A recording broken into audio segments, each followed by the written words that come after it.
Hi, my name is Wally Hauk, and I'd like to share with you the key to predictable performance success in your organization.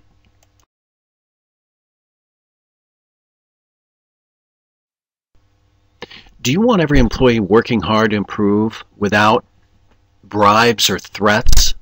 Do you want them improving their individual performance and cooperating as a team? Do you want them continuously to be reducing their total costs of their work and improving their communication? I know I can help you. I'd like to share a key to predictable performance success to achieve those outcomes. What do your employees currently think and feel about your business, their boss, and their job? Do you know the research shows that positive performance begins with positive feelings and thoughts of employees? What is the key to creating that consistent set of positive thoughts and feelings of employees? That's what I'd like to show you.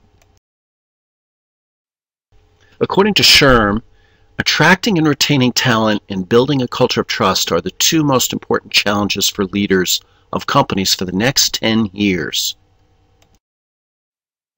2011, in fact, will be a challenging year for retention because when the economy picks up, employees are going to be looking for opportunities.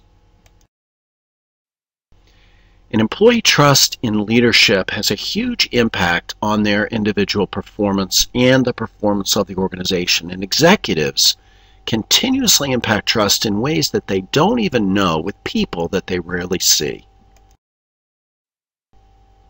In fact, supervisors play a crucial role in worker health, well-being, and motivation, yet one of HR's main functions is to keep a flow of talent coming into the organization. And unless supervisors do the right things, that investment of time and money to attract that talent could be wasted. According to the Institute for Corporate Productivity, the current performance management practices that we use, that 90% of organizations use, are ineffective. According to a study by SHRM, 90% of performance appraisals are unsuccessful. And Towers Watson says only 3 in 10 employees believe their performance review actually improves their performance. So what does this mean? After 60 years of study and effort, the current performance management process has failed us, and it's failed to deliver on the two most important priorities today, and that's attracting and retaining talent and creating a culture of trust. All the raw talent in the world will not help us create predictable success. Why? Because the current most widely used management tool does not work.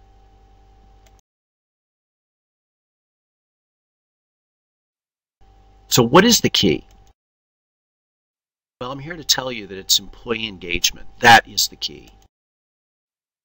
And our definition that we use is a heightened emotional connection that an employee feels for his or her organization, such that they're willing to exert greater discretionary effort. In other words, their head and their heart are fully involved in their work.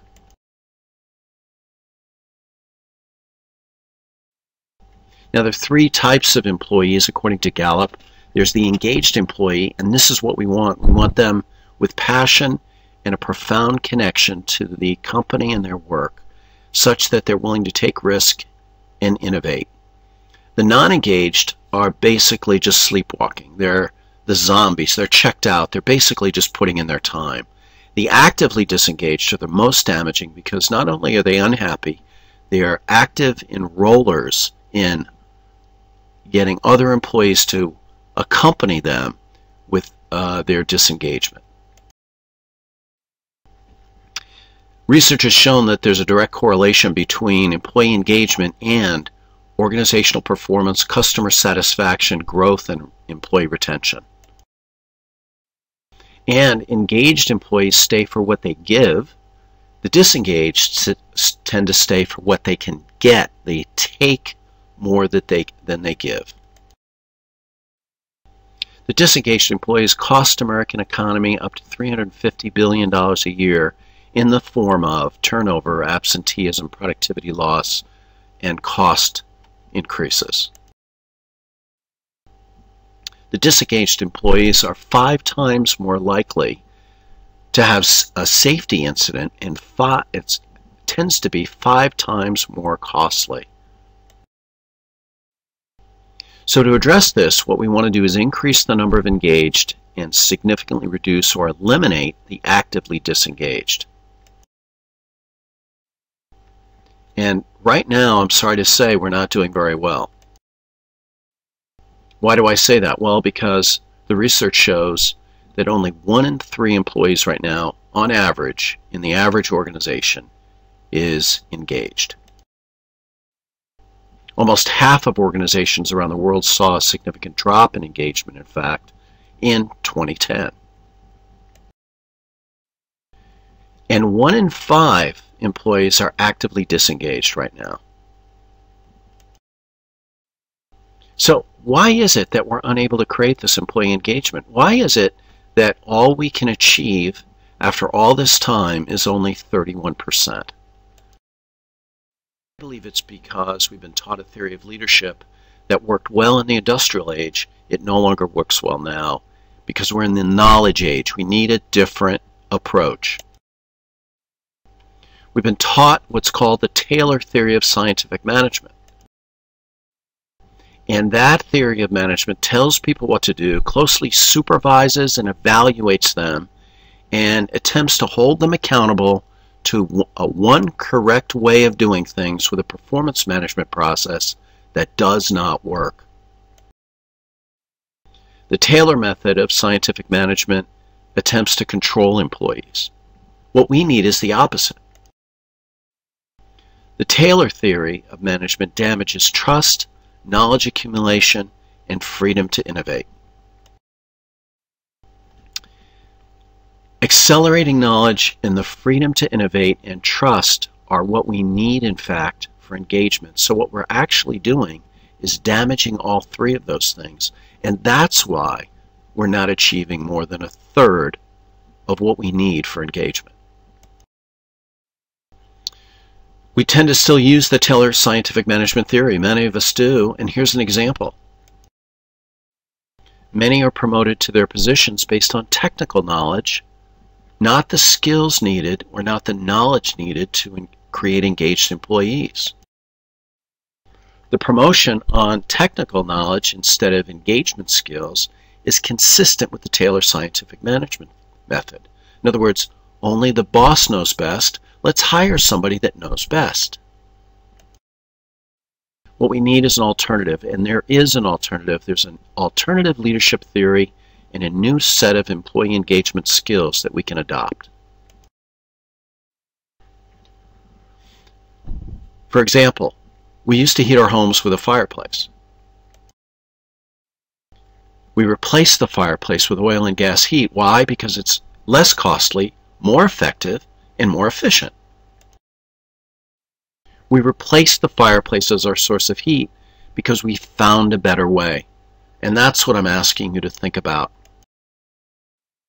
The Taylor theory is like the fireplace. It's outdated in the knowledge age. We need a new theory that works with the age of knowledge. We need a new theory of leadership. This new environment using a new theory and skills will optimize innovation and engagement. Why? Because the 2 go hand in hand. You can't have one without the other. Only fully engaged employees know how to optimally learn and innovate. And talent alone will not create the environment of engagement. Only leadership can. It's the working environment that makes the greatest difference. And without the new theory and skills, we cannot create that engaged environment.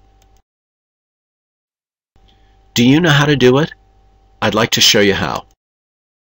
I'd like you to take action now. I'd like you to learn the skills leaders need to create this engagement with every interaction.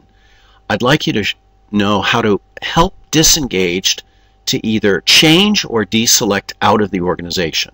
Check out my website at OptimumLeadership.com.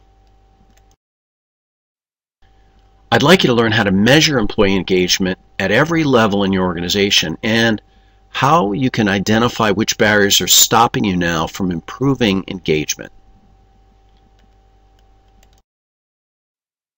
I'd like you to request a client case study that shows how one organization made the transformation using the new theory of leadership and the new skills. Check it out at OptimumLeadership.com.